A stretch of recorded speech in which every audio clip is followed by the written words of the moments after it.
Thank you very much for the invitation and for having me. Hello, everyone.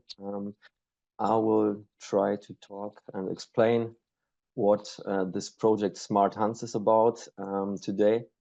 And this will include, if my presentation works, let's check, the background story of the real horse, Clever Hans, that lived about 100 years ago.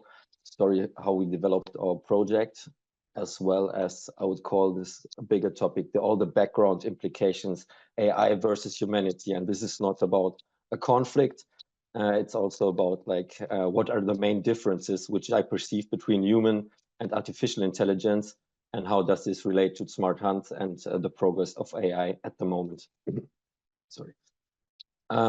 So thank you for the introduction. So I can skip the Užupis part. So I work as the ambassador of Užupis and also promote the combination of arts and technology, because technology needs to be discussed by the public. Art makes technology debatable, accessible, and thereby all technology can become more innovative. And we have a focus on artificial intelligence and blockchain art, and that's why we also have the first artificial intelligent diplomat among our team, which is a humanoid robot, which you see on the right.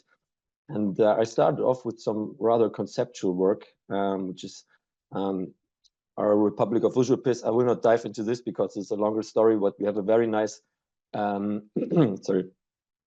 constitution which gives a nice perspective on how you could do policy and how you could create communities and work with others.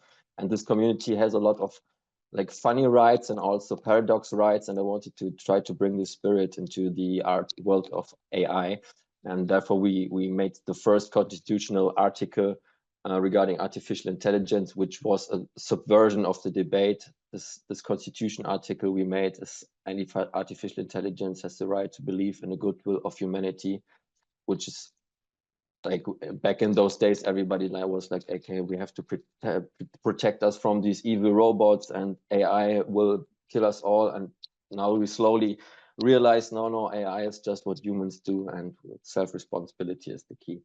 So just a short look into a few other projects I did before I go into Smart Hans. I went into blockchain art and was thinking, okay, what is this NFT craze all about? People wasting so much CO2 for trading purely digital JPEGs and stuff. And so I wanted to start mocking off everybody by putting one single pixel on the blockchain, like the least existing, least materialistic artwork you could create. It's really just one pixel. And this started a funny movement, and from there, without expecting it, I got into pixel art. And maybe some of you still know teletext, which is it's a data format that some special channel, visual graphics channel, which can be sent via old TVs, and you can usually you use it for like weather news or sports news and stuff, politics, but you can also do art on there. And so we made the first artworks, blockchain artworks for the teletext, and the first put the first teletext pages on the blockchain, because everybody says teletext is dying, and now it can live forever on the blockchain. Here's a piece, a public art piece I made in Munich, where I was also trying to reflect on what is going on with this kind of commercialization of the reality, basically, like when NFT enables you to trade purely digital images and even ideas, and there were people selling their farts on the blockchain. I was like, okay, let's go one step further. Let's in total public, let's start selling off the public and start selling pieces of the public. And you see this piece, which I also put on an NFT marketplace, and on this photo you see exactly what is behind the image, and I notified the owners of the building that part of their reality is now for sale. They didn't answer anyways. And also lately I started working a lot with AI imagery, AI image generation, and I'm really fascinated by, like, I use this, I love AI image generators because of this direct interaction with speech to image, which gives you like an idea of you had direct conversation, and you can start comparing your thoughts and your reactions of the machine and think, okay, what did I say and what did I get out? And this at the moment, and this is right now, we're in really maybe the last few months where you can create AI art, which is still not perfect, where people have 6 fingers and stuff. But in a few months, every AI art will be indistinguishable from reality. And I really like to still spend some time on prompting the AI and asking it to do stuff which is impossible. For example, I think this image you see, this was something about, I asked the AI to do some molten molecules or something, because melting is a process which can only happen, which cannot happen on a molecular level. A single molecule cannot melt, but if some molecules do something together, it looks like melting on a macroscopic level. And I was always curious, what would the AI offer me as a result if there's nothing useful, nothing sensible, nothing reasonable to offer? That's quite fascinating for me. So let's get into Clever Hans, which you see here, the old man with the beard. Now, this is not Clever Hans, but this is the owner of Clever Hans, Wilhelm van Osten. And I found this book. I later bought this book, but I heard the story about this horse when I was already interested in artificial intelligence and stuff, and thought like, wow, this is such an amazing story about this horse, because there are so many comparisons and parallels to artificial intelligence and how we deal with AI and how we treat it as some kind of embodied being, and we're not sure what we could expect from it and what it knows and what it does know. Sometimes we totally overestimate it, sometimes we underestimate it. And this is also the story of this horse. So this horse lived around, it lived around like 110 years ago in Berlin. And this horse, it was a very special horse. It was called Hans, and later on it was called the Clever Hans, because people realized this horse was interested in numbers. And this horse had phenomenal skills, cognitive skills, and they would go to fairs and exhibit the horse and actually make money with the horse, where people could play games with the horse. One of these games is like, please step in front of the horse, think of a number, any number, for example, 84, and the Clever Hans will look at you. The Clever Hans will look deep into your eyes, and Clever Hans will start stomping until it reaches the 84. And you think, what the hell did just happen? How on earth did this horse know that I was thinking of the number 84? How on earth did this horse manage to get into my mind, into my brain, what nobody else ever did before? And this is the question that everybody had around this time, and also some psychologists had and were interested in this, but nobody could answer this problem. Until some psychologists said, okay, let's observe this. And just one funny anecdote is like the very first attempt to explain what's happening is they were like, look, it's easy. The horse got big ears. We have small ears, which means the horse can hear better. So it's very likely that thoughts are hearable. The horse can hear it, but it's not loud enough for our ears. So the horse is just listening to our thoughts. This was, for at least some period of time, the state-of-the-art psychological explanation back then, because psychology was a discipline which was just invented around this time. Okay, so the psychologist went and said, like, okay, dear Wilhelm, I need to check your horse and I want to see what's going on, and I will observe you. And he realized something which is impossible to see if you meet the horse and Wilhelm for the first time. You can only notice it if you repeatedly see them over like 100 times or something. So the thing is, what is happening? Once you start the game with the horse, you step in front of the horse and you have a normal posture.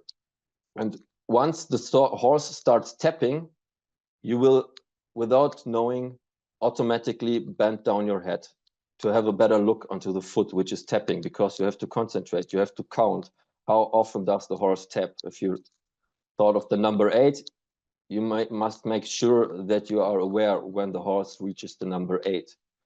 So this is something that you need to concentrate, and you want to make it right. And this builds a little bit of tension, which additionally to the big question in the room, is there a horse able to read my mind? So you're very curious in this moment, and tension starts rising in your body.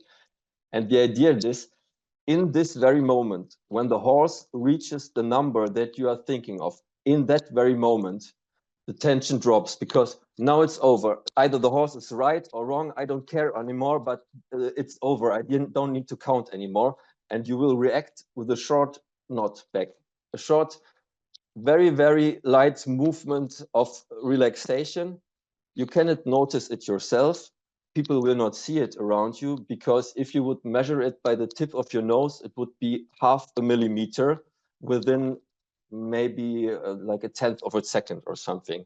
This is the movement that the horse was all able to detect. So the horse, whenever it saw somebody standing in front of him and saw people got curious when it started stomping, it actually just waited for people to show this really, really subtle cue.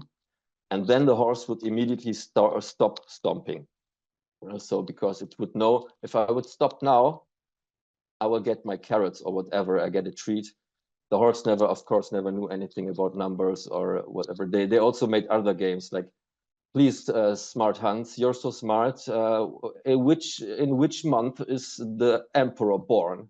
Was it in January, February? Stomp once, twice, and the horse stomped until it reached the month in which the emperor was born. And of course, this only worked when the person standing in front of the horse also knows the answer. If the person in front doesn't know the answer, there will be no tension built up. There will be no significant reaction, which means the horse cannot say anything and will keep stomping until it just gives up. Okay, so this is the info we had. This is the information we had, and from there we started with the project Smart Hans. And when I say we, there's over the time, this is the project. It started out of a small idea. I pitched this idea and I applied at Baltan Labs in Eindhoven for a masterclass. And then I found a team. With them, I worked to build the first proof of concept. Then I applied for the super artistic AI factory, worked with another team to bring it to make it actually work for the first time. And now in the end, I work mainly with Adrian Ludwig and Raphael Pickel, who made all the programming behind, because I'm not a programmer. I think I understand what's going on, and I can somehow understand how the algorithms work, but I don't write code myself, because other people are much better than this. So we said, okay, if this horse can do this, machines could do this too. I mean, this is, if we're just looking for a certain movement, and we should be able to detect this, but only if the explanation is right. Because the thing is, I mean, we have this book, we have this diagrams about how it worked, and we could use it to write a list of requirements, like how should the model behave, the AI model, if it would behave like the real horse. And this is the most important point, if the information is true, because I mean, this book is from 1912. So it just might be complete nonsense what is in there. But nevertheless, we said, okay, let's just try it. And we came up with this processing pipeline, which basically says, if the story about Smart Hans is right, and we do it like this, the model should work. Sorry, so how does Smart Hans work? There are not that many components. First, the most important thing is we have a video input. Just a plain webcam, like the one I'm using right now, like probably all of you using right now. Nothing special. I think not even HD or something. And which was very important to us, because we wanted to show that this is possible with very, very cheap technology, basically, I mean, except for the PC and stuff. Okay, so we start with a video of a person. We don't really record that person, but we try to only try to detect the face and search for the pose, which means in the end we only work. Maybe you see these little dots on my eye, nose, and so on. These dots, we extract these dots, and from there, first, this is the first information. We have a person in front of the horse that wants to play. Plus, we know where the person's nose is, and we can see when it moves too quickly. This is the first information, and then this is a video from the very first training setup, where I said, okay, we don't have a real horse, but I have my brother, and he can clap. And when my brother claps, we can still play this game, and I can still check if I can guess right.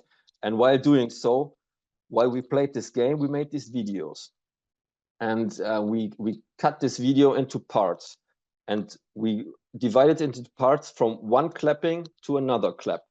And then we had, like, let's say 10 parts of claps, and you knew like 9 of the claps were the wrong ones, or like you could tell between this or this second there should be a reaction of the person. It means, like, let me explain once more. If you have a 10-second video and there's 10 claps, and you split it up in 10 parts, and you say, well, it was at around number 7, you take this sequence and say, in this sequence there must be something. And when you have like 50 videos or 100, 200 videos, like in our case, and you have like 70 sequences where you say, in this sequence there is something special, then you can use AI to detect what is in there. But the thing is, like, what actually, how the movement looks, whether it's really like a short jerk of 0.5 millimeter or something, what it really is, we don't know. We still don't know, but we only know we found a certain pattern that the AI understood, and we are able to detect this in real time. And with this, we reach an accuracy of, like, if you have perfect setting, like 30%, we guess it right, which is way above like the random. Okay, so we had the setup of the proof of concept. Now we needed to go to the visualization. We wanted to start with a real horse, but we found out it was very cute to work with the horse, but in the end it's difficult to animate the horse and not make it look like a cereal commercial or something. Or maybe something from a horse horror movie, I don't know. So we thought, like, now we have to simulate the horse. We have to make a digital horse. And the first experiments were also quite frightening, because everything was glitching like crazy. But at least we were able to, like, build the process of, there's a horse and that is counting in front of you, and it will react to your face. It will look strange, but we can work on that. Okay, and this is how it looks today, and I will just play this video.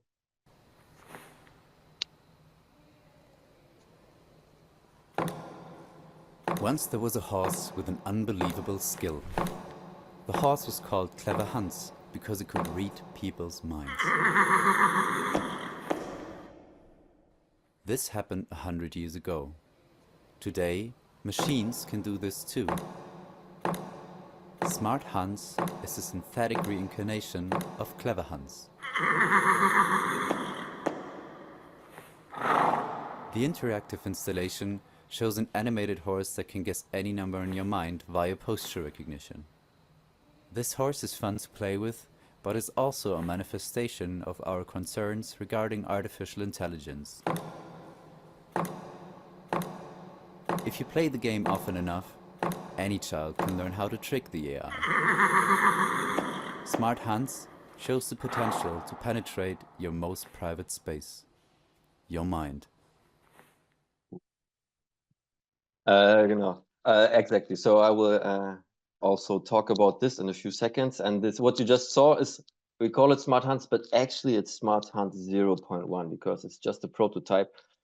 Because of course we want to bring Smart Hans up to an accuracy of 80%, which was the success accuracy of the real horse. Because even for the real horses, it was not possible to guess any number.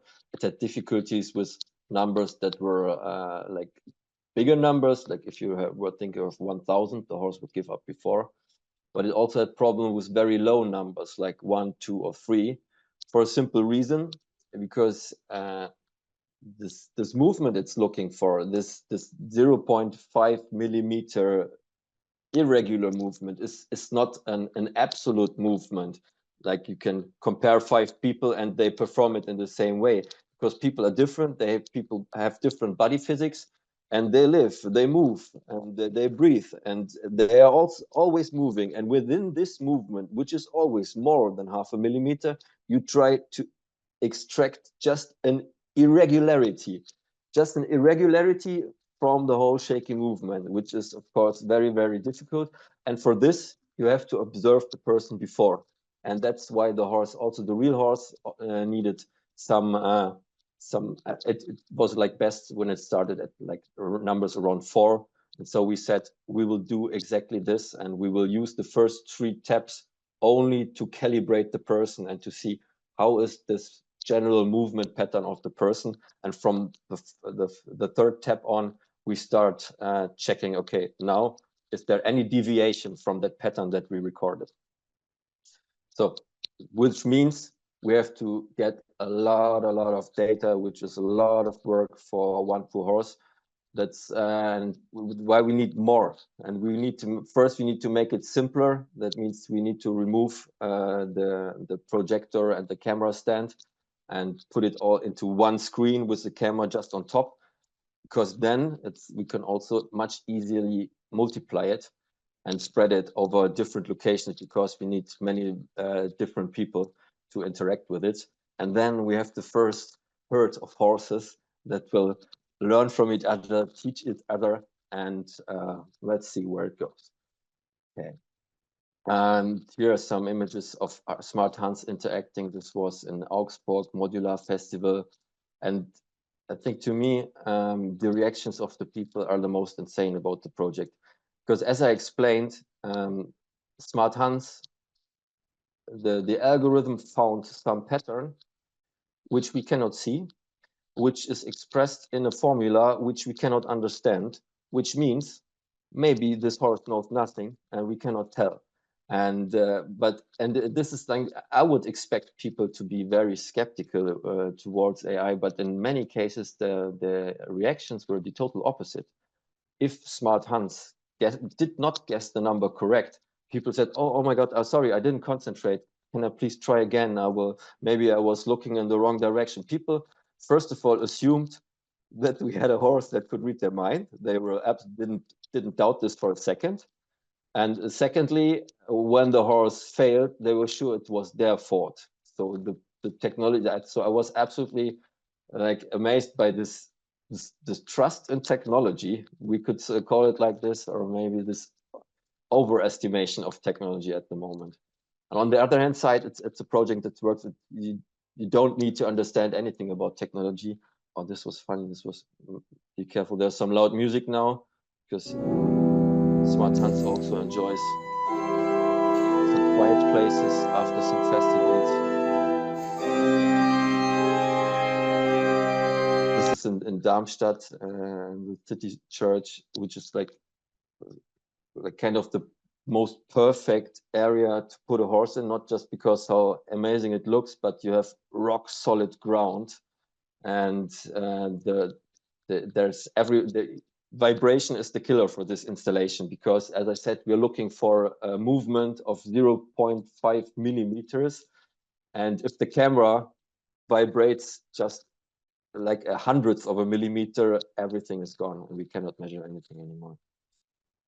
Yeah, this was I have to show this because I was so proud that another Smart Hans visited us. Maybe some of you know Rainer Langhans, the hero of the 70s Hippie Kommune 1. So Smart Hans and meeting the real Smart Hans in Deutsches Museum. This was very, very, very funny for us. Here's a video of actual run. You step in front and you have to wait until the horse detects you.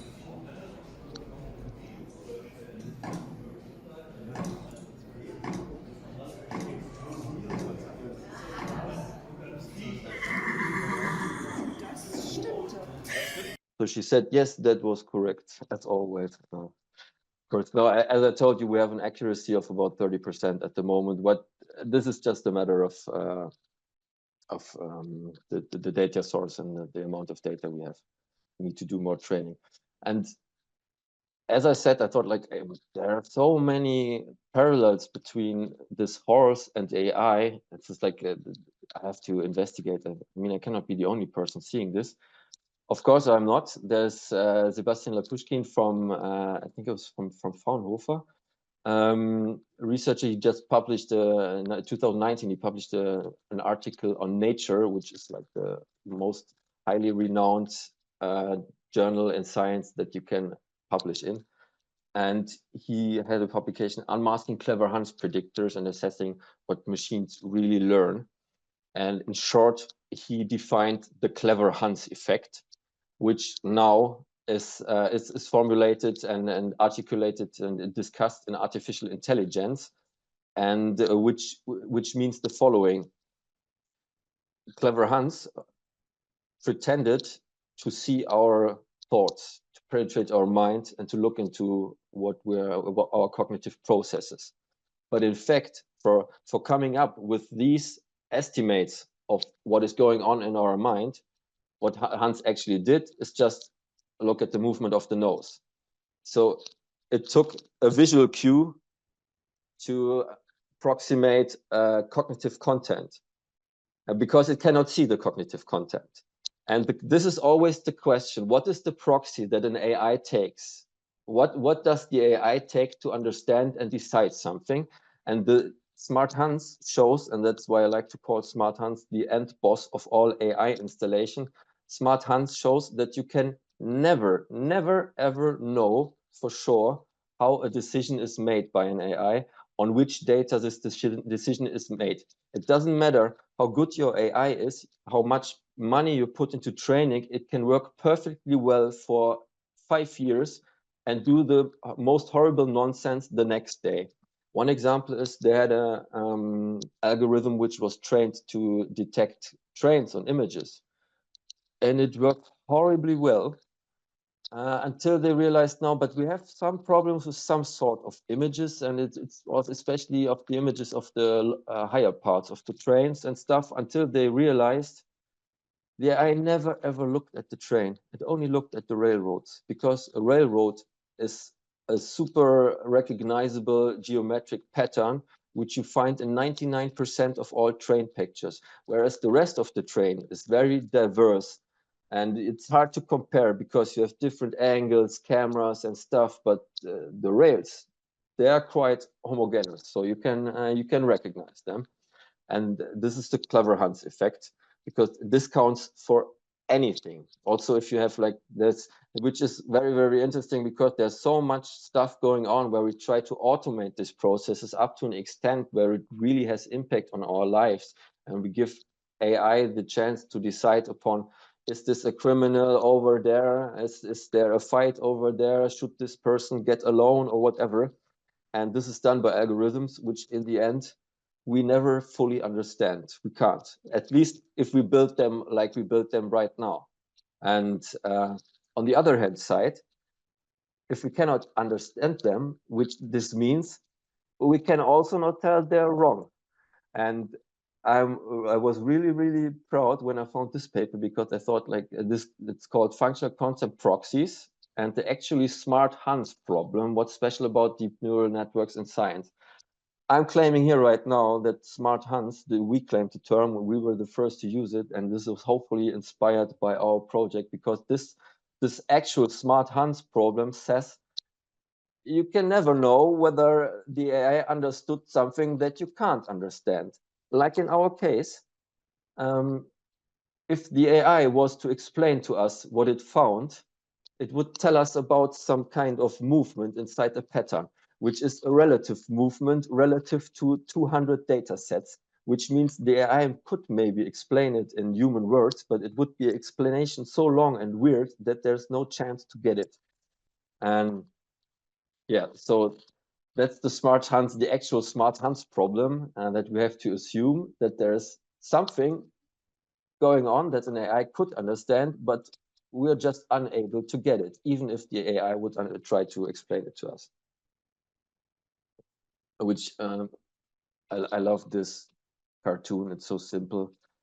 This lady with the parrot asking the parrot, "Do you talk?"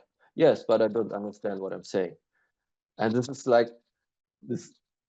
In my mind, it keeps my mind oscillating between no, wait, nah, what? So I do no, wait. It's like and this is like how we stand in front of AI right now in the mood in the moment and chatting with ChatGPT and stuff. It's like you get into conversations which make you so comfortable and so sure that there must be some kind of understanding, but in the end it can all be simulated. And this is what I want to talk about now in the last half hour. Like what is this, what we would need to try to simulate? What are the differences between the simulation and reality? Could we just simulate everything up to a point where it doesn't matter anymore? I would say no, but we will see. So, and I want to start with the question of like how artificial intelligences see the world. We had this first example of the train, and there's other algorithms with similar tasks. And one day I was shocked that one of these algorithms said, "Hey Max, we have a problem. You're trying to show nudity on your Facebook profile, and this is absolutely not okay." This was an automated message by by Facebook, and I was shocked, and I was like, "Oh my God!" And I checked it, and I thought like, I don't know, is this nudity? I'm not sure. Maybe you would want to decide. So maybe if you're interested in some nudity, let's have a look what was hidden on my Facebook profile. So there was this video.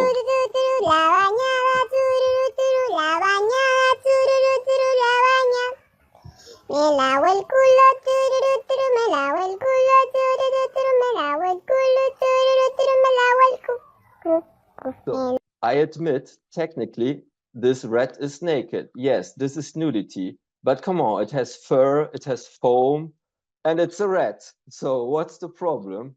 And then I thought like, oh my God, this is so funny. How could a nudity detector trained on humans take this showering rat for a human? Like, of course, I mean, it doesn't have like, of course, it wouldn't think, yeah, that's just one of these 1,000 showering rats.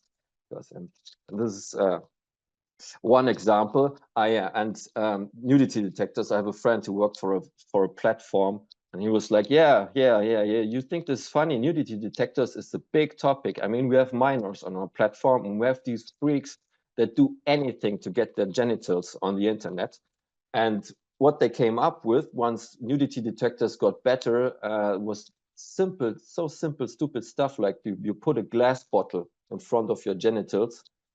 The people looking at your photo will see everything, but the AI will say, "Oh, I'm glad this person is covering everything with a glass bottle. So good, it's not showing explicit stuff." So this is how you can fool an AI.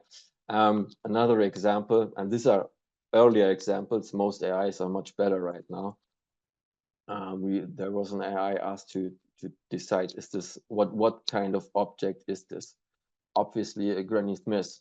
Could it be an iPod? I mean, there's a 0.4% chance it could be an iPod. So maybe we can tweak it a little bit to help the algorithm decide. So they wrote iPod on it, and the algorithm was, hey, of course, now I see it's an iPod. Of course. What else? Obvious, it's an iPod. What else?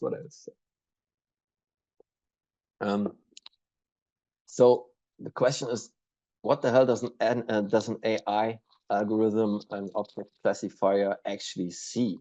Like, if you can like talk in such terms, what does it see when it looks at the world?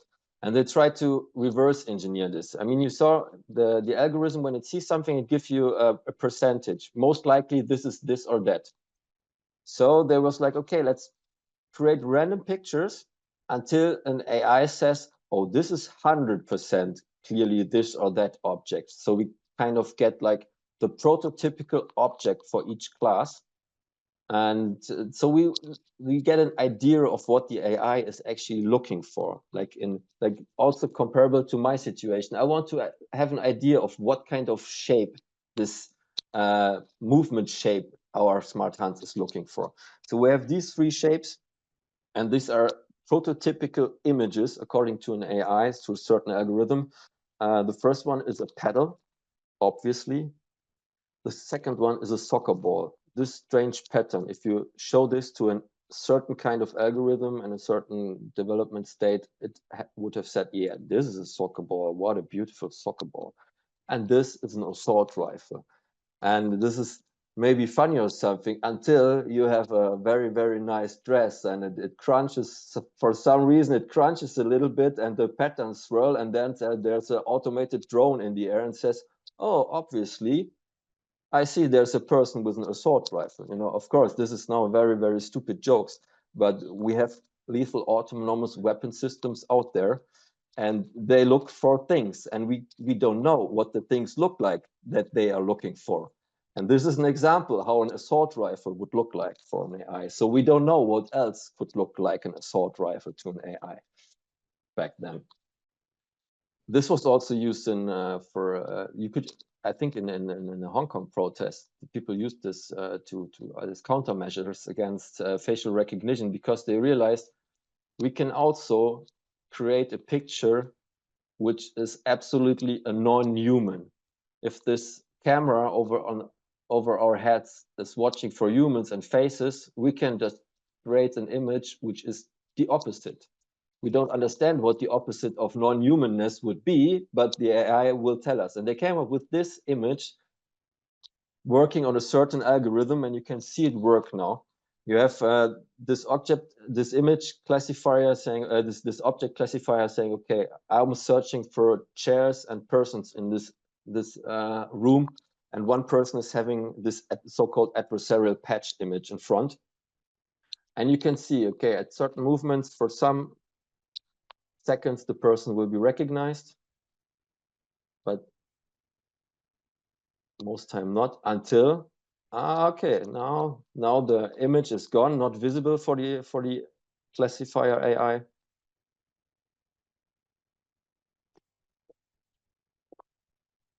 Oh, now before I become a chair, I will pass it on to my friend to see what happens to him. Let's see, it's gone. Fred is gone, not a person anymore for the AI. And how can something like this happen? Any human looking at this image, it's not understandable for us how you could think, oh no, it's not the person anymore, because somebody has some certain image in front of him. This person would not vanish from your field of vision. So there must be something fundamentally different between AI and humans, of course, and I'm trying to find out and get some hints on what this is. And my hypothesis is it obviously starts with the embodiment, because I mean, first of all, when we try to compare artificial and human intelligence, we have to look where it comes from. And human intelligence is based mostly on neurons and brain activity. And these are nerve cells are like living beings. This is a video of nerve cells forming connections. This is learning while it happens. This happens while we listen to each other right now. And if you're very close, very, if you're very quiet, you can maybe even hear it in your own head happening right now. And this is you see, this is a living being. And in contrast to this, mathematics, you have just pure, that AI is just pure mathematics, just formulas giving weights and calculations into a neural net, feeding it with data until some input numbers lead to some output numbers. There are the main differences, which lead also to differences in perceiving the world. And this is like, I'm trying to, okay, how would humans perceive the world if we were an AI? So just to turn the question around, and I love this picture. You can take a few seconds to look at it and try to identify any object on this. And I think this is from around 2019 or something. I really love this because I mean back then all AI images looked like this. So and in a few months everything will look totally perfect. But I feel like this is like when you look at it, it's like, oh wait, is there a bear down there? Oh, this is some plastic bag. No, wait, is there a bottle? And then you're always like back and forth thinking you found something and realizing no, you have nothing in your hands. This there is something, but wait, what is it? So and this, I think this is a kind of feeling which I think also must be going on in a kind of AI understanding. And this is what we could expect from it. It was like, for example, if we would try to make sense out of it, if somebody might try to make sense, oh, you were the AI, I was trying to explain to you, okay, look, this over there, this brownish thing is a glumpy. Glumpy is a word I invented. So, and you would say, okay, gives me nothing. Glumpy is just meaningless data. It's just as meaningless as the pixels of this brownish thing. Why you call it? What do I understand when I hear it's called Glumpy? Then you go on. Wait. I understand you. I will explain you what a Glumpy is. I will explain it to you. A Glumpy is a schnunky, which is not that flunky. And you just keep adding words. But in the end, you add meaningless data to meaningless data. And at some point, for some reason, we expect that there's some meaning coming out of it. Although there's no single point in this line where meaning is put in. It's only meaningless data added to meaningless data. And this is the question how, and this is the basic principle of AI. The question is, maybe humans work the same. I would say probably not, or rather not. But I think this is something where I like to dig deeper into. In the 15 minutes remaining, okay, maybe I will take a few minutes more because I have far too many slides and I think we should not rush this. This is my absolute favorite exercise on what is meaning. How do things in life, do words have meaning? Oh, sorry, one can't see. Okay, one of these shapes, maybe you know these shapes, and just you can answer this for yourself quietly. One of these shapes is Kiki, and one of these shapes is called Boba. And you have to think which shape is which. One is Kiki, one is Boba. Most of the people would say the first one, the upper one is Boba, the lower one is Kiki. I will explain later why this is, what it means. We have two more shapes. They look a little bit ugly right now. This is Maluma and Takete. One is called Maluma, one is called Takete. And you have to decide which is which. So, and in my experience, and whenever I did this experiment, 79% said, like, let's go to the first one. The upper one is Buba, the lower one is Kiki, and the higher one is Takete, and the lower one is Maluma. So maybe I guess most of you would agree with this. And the funny thing is, 97% of world population agrees with this, and nobody knows why. There's no explanation because Kiki and Buba are totally invented words. These shapes are invented. There's no sensible or semantic relation that could exist anyhow in a way that we could explain it with our current approaches to language and informatics and stuff. But somehow it works. I have some guesses that it has something to do with like that probably when you make like sharper sounds or high-pitched sounds, this somehow in a visual or synesthetic way connects somehow to the shapes and stuff like this. And so most explanations that we have so far, there's no proof how it works, but they hint into this direction that there is some kind of synesthetic layer, some kind of bodily understanding of like maybe shapes that are similar to the form of your mouth or whatever, but they are related to your body, and that there's some kind of layer that gives meaning to everything. And there's other evidence for this. There's a sharpshooter whom they interviewed to talk about his job. And they realized whenever the person talked about the the precise situation of shooting, the person would make a little movement with the finger, just very small, like the nose movement in front of smart hands, and the person would not notice, but the interviewer would notice, and they were like, sorry, I noticed you move your finger when you talk about your job. Can we please make an experiment? I would like to tape your finger to the tape and ask the same questions again. He was like, yeah, sure, why not? I don't need my fingers for talking.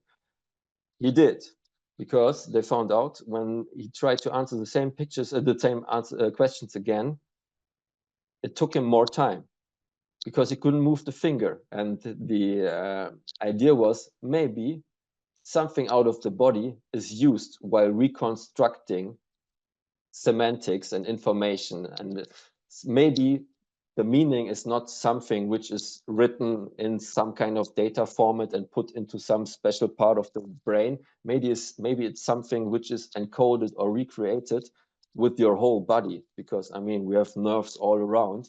And why would all the cognition only happen in the brain? We don't understand why the cognition can happen in the brain, but we are sure it can only happen there. There's no reason for this. So, okay, because I mean so let's get back to the main differences between humans and artificial intelligence. An artificial intelligence, the job is just to calculate. That is all it does. It solves equations, while a human must solve real-world problems. A human must survive, and this is the only reason. This is the reason why humans walk around and PCs don't, because humans will die if they don't walk around and get food and stuff like this. This is if humans would not die, they would do it like the algae and just relax and stay where they are and say, yeah, life is nice and the sun is shining. That's why I really love this "Are you human?" test, where they say like, please, can you calculate something? Of course, I know, interestingly, this idea of recognizing numbers and calculating is some of the most complicated things for AI. And there's some funny stories about how long the calculations are if an AI needs to add 2 + 2. Okay, so I think I will rather go quickly to this. So the theory is like, okay, what is the difference? Humans need to survive. So there's a theory from Antonio Damasio. It's the somatic marker theory, and he says like, well, what is survival in the end? So in the end, how? Because the question is, this is the crucial question. If you say, okay, survival is the thing that makes AI smarter and the humans so smart, then we just program into the AI that it should survive and give it a survival value or something. But it doesn't work this way, because our survival instinct, whatever this might be, is nothing we are aware of. It's nothing explicit. It's something implicit in our bodies. And even if we never thought about dying or anything, we will feel when something is going wrong, because there's below our explicit semantic level, there's stuff happening which we can understand. And this is something, but this is something we cannot program at the moment. And Antonio Damasio says, so this survival instinct is basically your body feedback whether everything is fine. He calls it the homeostatic balance. Is everything fine? Like, is the temperature okay? Are your nutritional values okay? Are you bleeding at some point or whatever? It's like, are you in balance right now? And survival can be understood not as a way to avoid death, but rather as a way to try to stay in that balance. And what that balance is, this is different for every person. And this is where it comes in, because this is something you cannot know before, or at least, or maybe it's impossible to explain it in words. But it's something like, and now it gets a little bit weird, because I have this theory that this balance is something that you can actually, there are much broader principles behind this, which you can, I will use this just as metaphors, but I think there's even more behind it, because you have these ideas of energy and positive and negative currents, and it's something like this. When you're hungry, you could say, okay, I have like a negative charge for a nutrition value.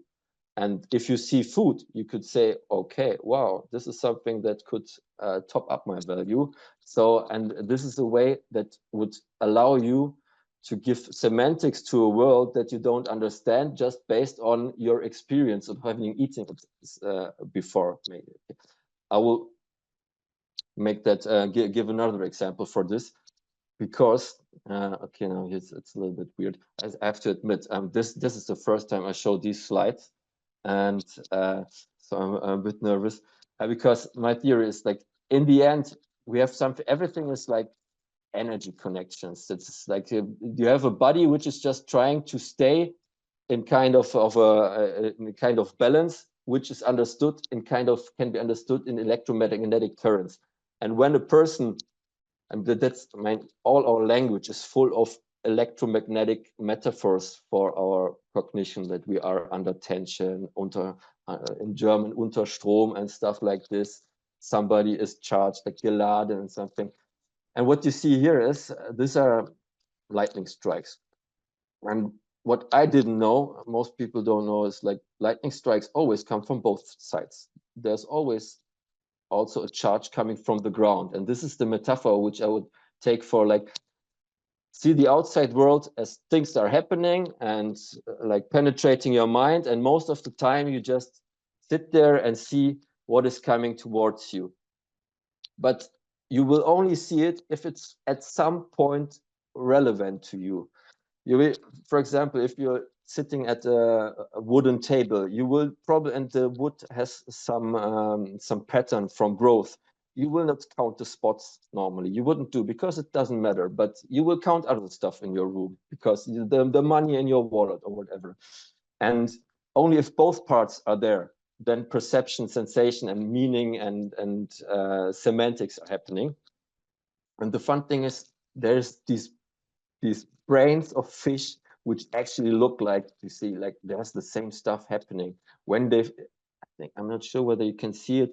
I'm not sure you see it here. This is a zebrafish watching food, a little piece of food swimming around the zebrafish. And whenever the food appears on one side, there's these flashes going towards the food and building the connection. So this would, which I would like to take as a metaphor, like the meaning of what this fish sees right now is the expectation. Hey, there's something, this could be food, and this could be good for my body, and all this stuff is happening because I assume the zebrafish is hungry. If the zebrafish would not be hungry, we would just probably ignore the food. Oh, yeah. So this is, and once you have this theory, so for example, you have this little plankton or something, but okay, and the world is not, does not consist of only food. Why do we have things that matter to us? For example, why do people attend an AI lecture or something which does not add to our nutritional value? It's very hard to find out how it would add to our homeostatic value. But the theory is, in some way it does, and in some way we at least expect it does. And this is what makes modern society so complex. Sometimes these ways are out of sight, but of course, okay, here in this case, the fish sees something, thinks, wow, I can eat this, and this will make me fat and happy, and so on. But the fish could also have a similar experience when seeing, like humans see an advertisement, because it says like, okay, I cannot eat it, but when I buy it, I go there and buy something, then I can eat it. It's a longer chain, but not that direct, but it says like, well, in the end, also this advertisement is connected to me becoming less hungry. So it has a little less homeostatic value for me, but it has a value. And for example, if there's a predator, it's like, okay, this will stop me from eating. This has a very, very, very negative value for me. And if you go like this, you could make actually a map of your world around completely based on perception and how these things interact with each other. And this, from this way, you could approach a kind of semantics which is not explicit, which is not based on words and calculations, but it's based on kind of more sensory terms, however you would describe them in the end.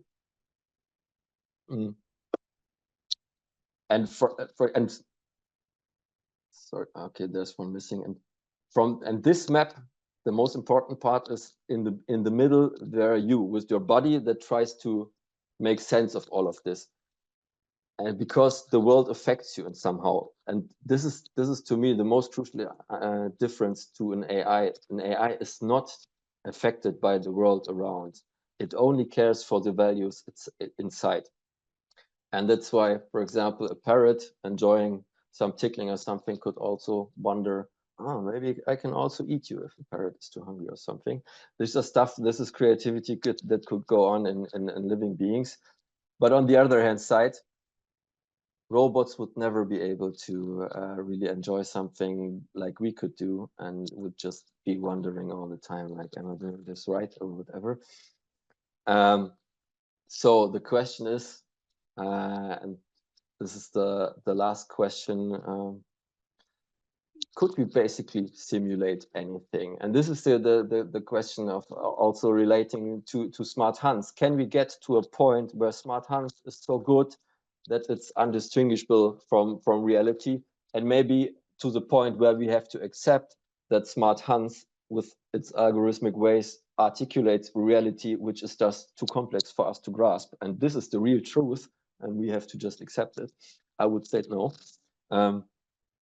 But we're definitely at this moment, especially with looking back at the pandemic, this was a crucial time, because during the pandemic, most of us, like right now, we have been sitting in front of our PCs most of the time, and all the work we delivered was a video stream, which I'm producing right now. Maybe we sent some chats, documents, emails and stuff, but in the end, this is all data.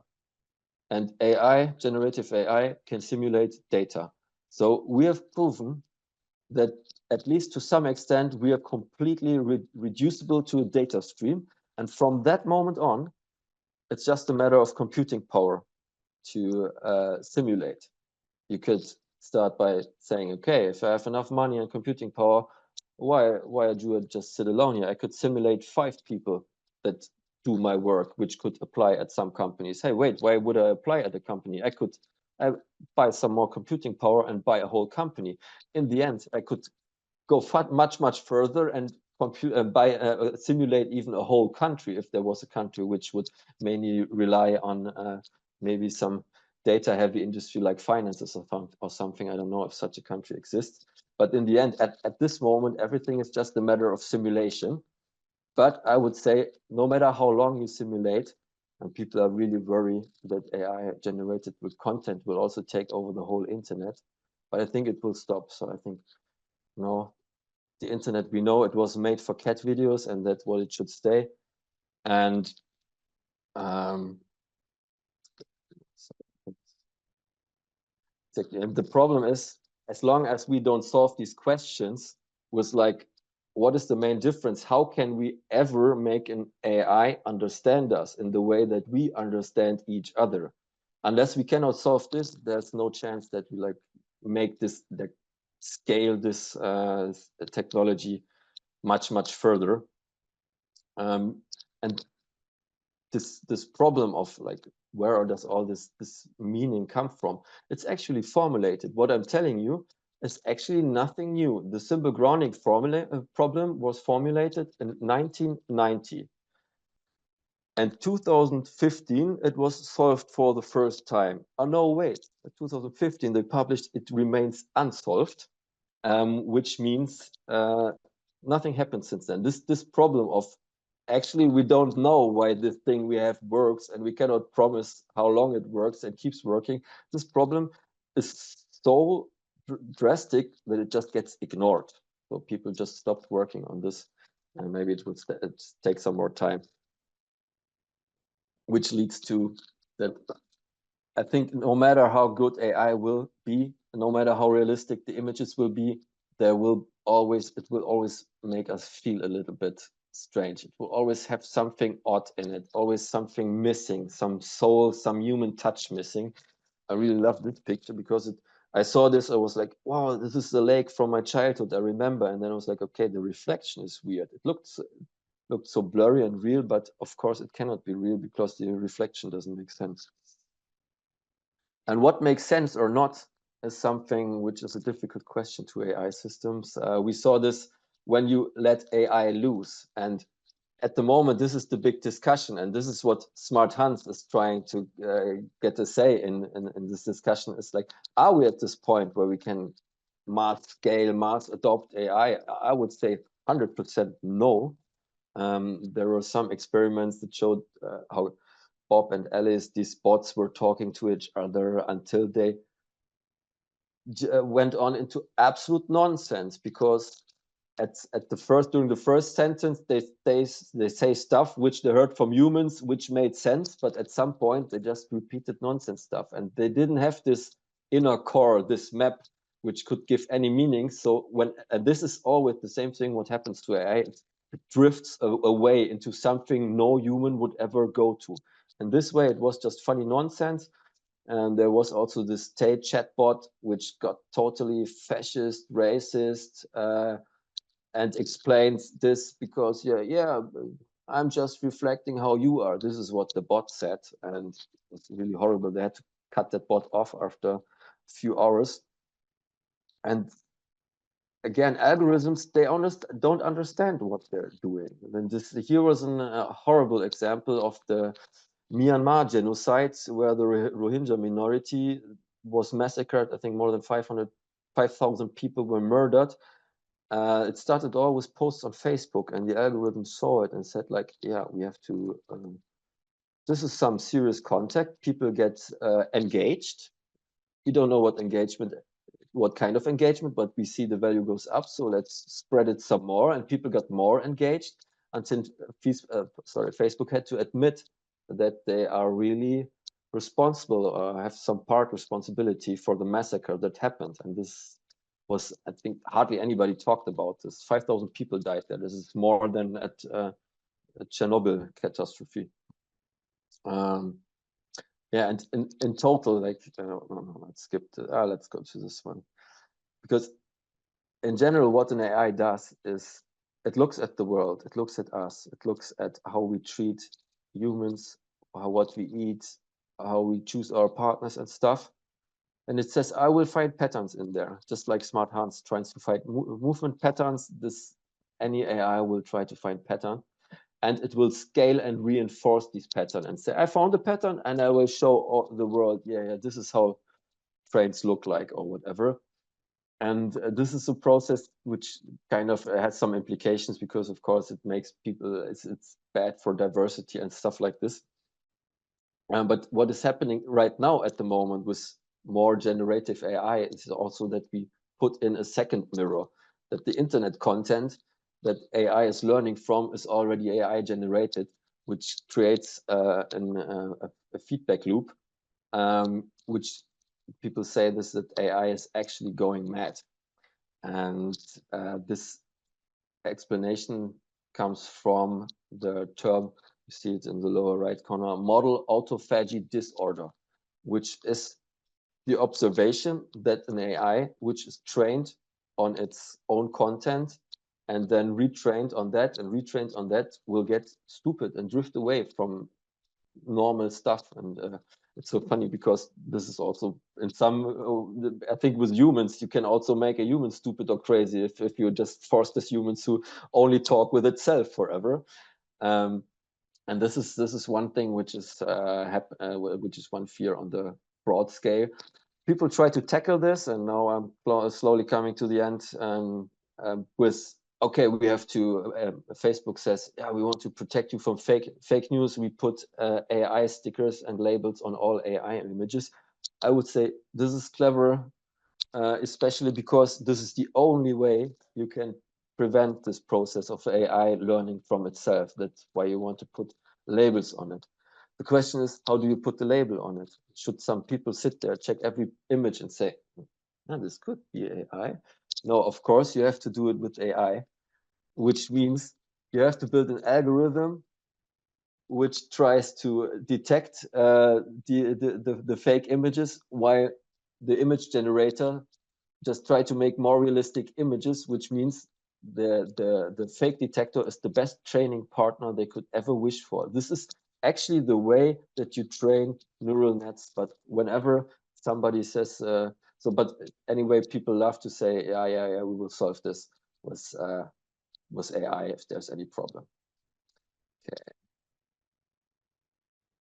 So I made some on my own experiments on these AI classifiers. There was this AI classifier which said, yeah, I will detect texts which are written with AI.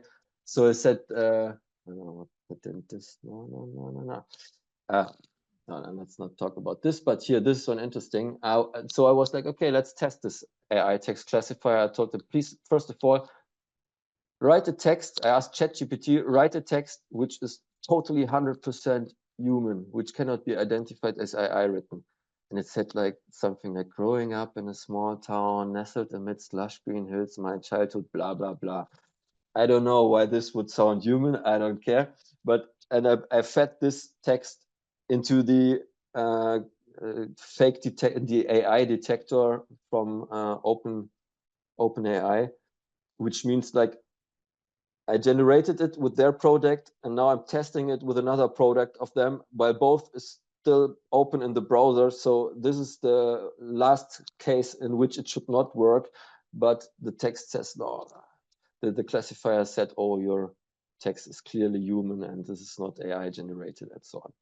So coming to an end, most important is we need to make AI more accessible, and we need to see our chances also to that we are not just passive consumers, but just like in this case, this little kid learned really quickly that you can also imitate the subtle cues that Smart Hans is looking for and train Smart Hans in another way, which Smart Hans maybe doesn't want. So there's also a way of bilateral interaction. That's it from my side. Thank you very much for your attention, and I'm happy to answer some questions if there are.